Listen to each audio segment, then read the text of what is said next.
ফিরেছেন pace bowling allrounder Mohammad Saifuddin. আর চোটের কারণে দলের বাইরে সৌম্য সরকার। জায়গা পেয়েছেন আরেক বাঁহাতি ওপেনার তানজিদ হাসান তামিম। এদিকে মুস্তাফিজুর রহমানকে 1 মের পর আইপিএল থেকে ফিরতে বলা হয় বিসিবির পক্ষ থেকে, যদিও তিনি নেই জিম্বাবুয়ের বিপক্ষে প্রথম 3 ম্যাচের স্কোয়াডে। সাকিব আল হাসান শুরুর দিকে থাকবেন না, সেটা আগেই জানা ছিল। মেহেদী হাসান মিরাজের নাম কাটা পড়ার বিষয়টিও ছিল অনুমেয়। বিশ্বকাপের আগে 20 ওভারি ফরম্যাটের দলে আফিফ হোসেন ধ্রুব ও পারভেজ ইমন।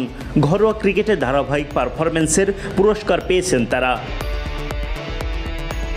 মাহমুদুল্লাহ রিয়াদ, জাকের আলী অনিক, রিশাদ হোসেনদের নিয়ে নাজমুল শান্তর শক্তিশালী দল নির্বাচনের পেছনের সব কারণ খোলাসা করেছেন নির্বাচক প্যানেলের অন্যতম সদস্য হান্নান সরকার।